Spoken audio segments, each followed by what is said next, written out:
ભરૂચમાં રેપિડો દ્વારા નારાયણ હોસ્પિટલના સહયોગથી હૃદય ફેફસા પુનર્જીવન પ્રક્રિયા અને મૂળભૂત જીવન આધાર અંગેનું તાલીમ સત્રનું આયોજન કરવામાં આવ્યું હતું। રેપિડોના કેપ્ટનો અને તેમના પરિવારજનોમાં તાત્કાલિક આરોગ્ય સહાય અંગે જાગૃતિ અને કુશળતા વિકસાવવાના આશય સાથે નારાયણ હોસ્પિટલના સહયોગથી હૃદય ફેફસા પુનર્જીવન પ્રક્રિયા અને મૂળભૂત જીવન આધાર અંગેનું તાલીમ સત્રનું નારાયણ હોસ્પિટલ ખાતે આયોજન કરવામાં આવ્યું હતું।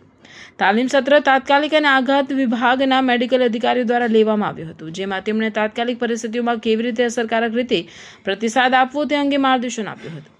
તાલીમ દરમિયાન ભાગ લેનારાઓને હૃદય રોગના પ્રારંભિક લક્ષણો ઓળખવા, અસરકારક રીતે હૃદય ફેફસા પુનર્જીવન પ્રક્રિયા કરવાની પદ્ધતિઓ અને બેહોશ વ્યક્તિને યોગ્ય રીતે મદદ પહોંચાડવાની રીતો શીખવવામાં આવી હતી। સત્રમાં પ્રાયોગિક તાલીમ પર ખાસ ભાર મૂકવામાં આવ્યો હતો, જેથી ભાગ લેનારાઓ વાસ્તવિક પરિસ્થિતિઓમાં આત્મવિશ્વાસપૂર્વક કાર્ય કરી શકે। આવી પહેલ દ્વારા રેપિડો પોતાના કેપ્ટનો અને તેમના પરિવારજનોના આરોગ્ય અને સલામતી પ્રત્યેની પોતાની પ્રતિબદ્ધતા વધુ મજબૂત બનાવશે। નારાયણ હોસ્પિટલ સાથેનો આ સહયોગ આરોગ્ય જાગૃતિ અને સમુદાય સેવા તરફ એક મહત્વપૂર્ણ પગલું સાબિત થયું છે।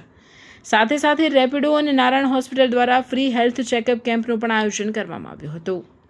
આજે 24 મે 2026ના રોજ રેપિડો દ્વારા નારાયણ હોસ્પિટલ ભરૂચમાં હેલ્થ કેમ્પ અને આઈસ ચેકઅપ ઓર્ગેનાઇઝ કર્યું છે। એમાં 100થી વધુ કેપ્ટનો અને એમની ફેમિલીએ ભાગ પણ લીધો છે।